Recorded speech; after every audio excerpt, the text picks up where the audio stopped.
हिंदू धर्म में पुराणों में वर्णित 84 लाख योनियों के बारे में आपने कभी ना कभी अवश्य सुना होगा। हम जिस मनुष्य योनि में जी रहे हैं वो भी उन 84 लाख योनियों में से एक है। अब समस्या ये है कि कई लोग ये नहीं समझ पाते कि वास्तव में इन योनियों का अर्थ क्या है। ये देखकर और भी दुख होता है कि आज की पढ़ी लिखी नई पीढ़ी इस बात पर व्यंग करती और हंसती है कि इतनी सारी योनियां कैसे हो सकती हैं। कदाचित अपने सीमित ज्ञान के कारण वे इसे ठीक से समझ नहीं पाते। गरुड़ पुराण में योनियों का विस्तार से वर्णन दिया गया है, तो आइए आज इसे समझने का प्रयत्न करते हैं। सबसे पहले ये प्रश्न आता है कि क्या एक जीव के लिए ये संभव है कि वो इतने सारे योनियों में जन्म ले सके? तो उत्तर है हाँ। एक जीव जिसे हम आत्मा भी कहते हैं, इन 84 लाख योनियों में भटकती रहती है। अर्थात मृत्यु के पश्चात वो इन्हीं 84 लाख योनियों में से किसी एक में जन्म लेती है। ये तो हम सब जानते हैं कि आत्मा अजर एवं अमर होती है, इसी कारण मृत्यु के पश्चात वो एक दूसरे योनि में दूसरा शरीर धारण करती है। अब प्रश्न ये है कि यहाँ योनि का अर्थ क्या है? अगर आसान भाषा में समझा जाए तो योनि का अर्थ है जाति, नस्ल, जिसे अंग्रेजी में हम स्पीशीज कहते हैं। अर्थात इस विश्व में जितने भी प्रकार की जातियां हैं उसे ही योनि कहा जाता है। इन जातियों में न केवल मनुष्य और पशु आते हैं, बल्कि पेड़ पौधे, वनस्पतियां, जीवाणु, विषाणु इत्यादि की गणना भी उन्हीं 84 लाख योनियों में की जाती है। आज का विज्ञान बहुत विकसित हो गया है और दुनिया भर के जीव वैज्ञानिक वर्षों की शोधों के बाद इस निष्कर्ष पर पहुंचे हैं कि इस पृथ्वी पर आज लगभग 87 लाख प्रकार के जीव जंतु एवं वनस्पतियां पाई जाती है। इन 87 लाख जातियों में लगभग 2 से 3 लाख जातियां ऐसी हैं जिन्हें आप मुख्य जातियों की उपजातियों के रूप में वर्गीकृत कर सकते हैं। अर्थात अगर केवल मुख्य जातियों की बात की जाए तो वो लगभग 84 लाख है। अब आप सिर्फ ये अंदाजा लगाइए कि हमारे हिंदू धर्म में ज्ञान विज्ञान कितना उन्नत रहा होगा कि हमारे ऋषि मुनियों ने आज से हजारों वर्षों पहले केवल अपने ज्ञान के बल पर ये बता दिया था कि 84 लाख योनियां है, जो कि आज की उन्नत तकनीक द्वारा की गई गणना के बहुत निकट है। हिंदू धर्म के अनुसार इन 84 लाख योनियों में जन्म लेते रहने को ही जन्म मरण का चक्र कहा गया है। जो भी जीव इस जन्म मरण के चक्र से छूट जाता है, अर्थात जो अपनी 84 लाख योनियों की गणनाओं को पूर्ण कर लेता है और उसे आगे किसी अन्य योनि में जन्म लेने की आवश्यकता नहीं होती है, उसे ही हम मोक्ष की प्राप्ति करना कहते हैं। मोक्ष का वास्तविक अर्थ जन्म मरण के चक्र से निकलकर प्रभु में लीन हो जाना है। ये भी कहा गया है कि सभी अन्य योनियों में जन्म लेने के पश्चात ही मनुष्य योनि प्राप्त होती है। मनुष्य योनि से पहले आने वाले योनियों की संख्या 80 लाख बताई गई है। अर्थात हम जिस मनुष्य योनि में जन्मे हैं वो इतनी विरली होती है कि सभी योनियों के कष्टों को भोगने के पश्चात ही ये हमें प्राप्त होती है। और चूंकि मनुष्य योनि वो अंतिम पड़ाव है जहां जीव अपने कई जन्मों के पुण्यों के कारण पहुंचता है, मनुष्य योनि ही मोक्ष की प्राप्ति का सर्वोत्तम साधन माना गया है।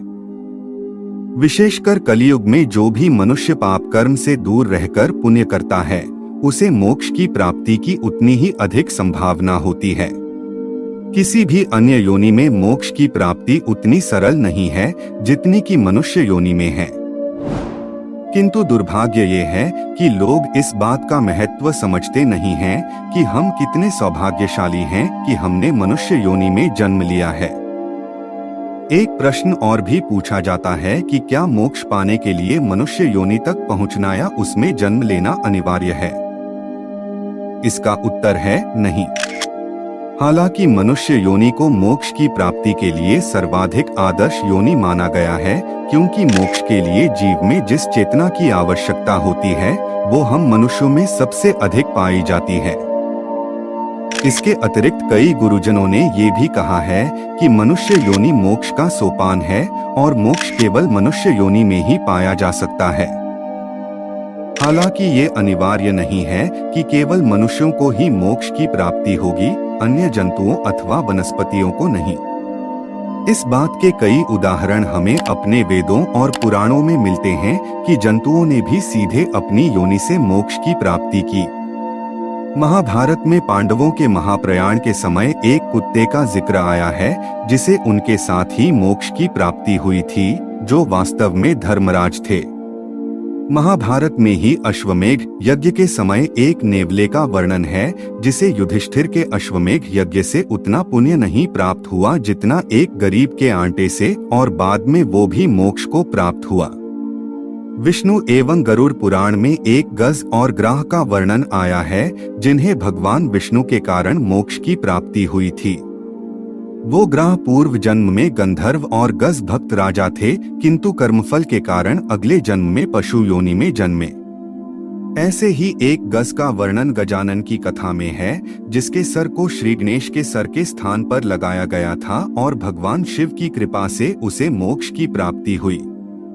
महाभारत की कृष्ण लीला में श्री कृष्ण ने अपनी बाल्यावस्था में खेल खेल में यमल एवं अर्जुन नामक दो वृक्षों को उखाड़ दिया था।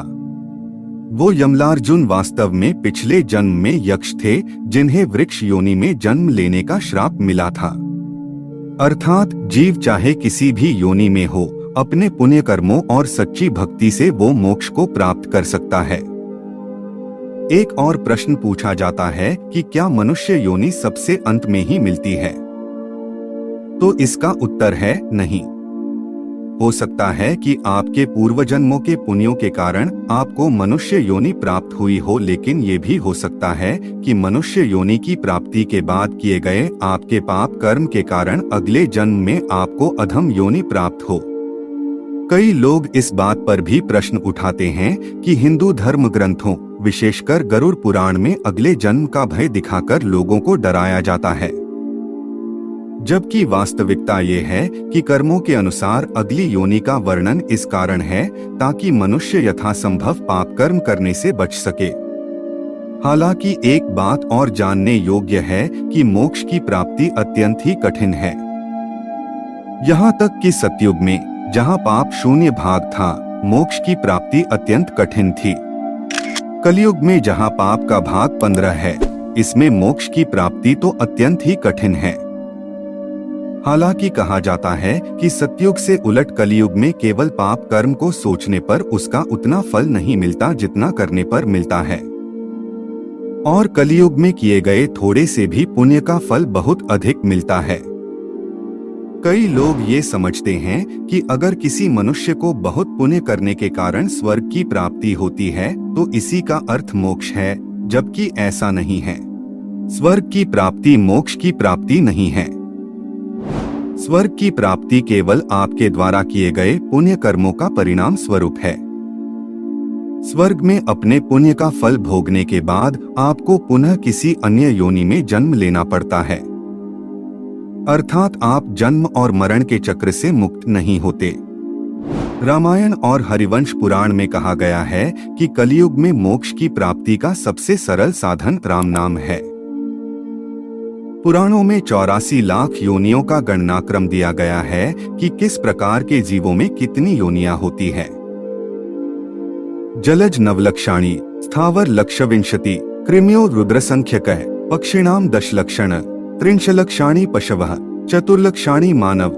अर्थात जलचर जीव 9 लाख, वृक्ष 20 लाख, कीट क्षुद्र जीव 11 लाख, पक्षी 10 लाख, जंगली पशु 30 लाख, मनुष्य 4 लाख। इस प्रकार 9 lakh plus 20 lakh plus 11 lakh plus 10 lakh plus 30 lakh plus 4 lakh is equal to कुल 84 लाख योनियां होती है।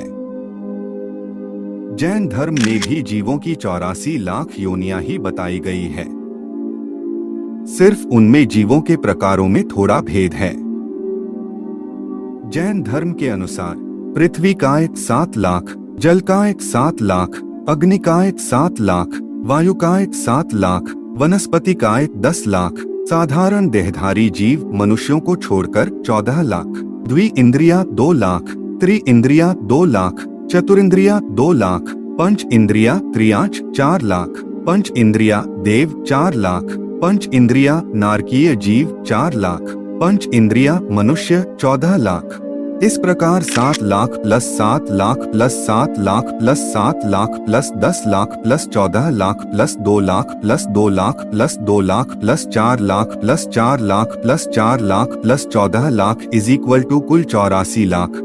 तो दोस्तों, अगर आगे से आपको कोई ऐसा मिले जो 84 लाख योनियों के अस्तित्व पर प्रश्न उठाए या उसका मजाक उड़ाए, तो कृपया उसे इस वीडियो को देखने को कहे। साथ ही ये भी कहें कि हमें इस बात का गर्व है कि जिस चीज को साबित करने में आधुनिक विज्ञान को हजारों वर्षों का समय लग गया, उसे हमारे विद्वान ऋषिमुनियों ने सहस्त्रों वर्षों पूर्व ही सिद्ध कर दिखाया था। मित्रों, हमें आशा है कि आपको हमारी आज की प्रस्तुति पसंद आया होगा। पसंद आया हो तो इस वीडियो को लाइक, शेयर और धर्मार्थ योगी यूट्यूब चैनल को सब्सक्राइब करना ना भूले। धन्यवाद। जय श्री राम।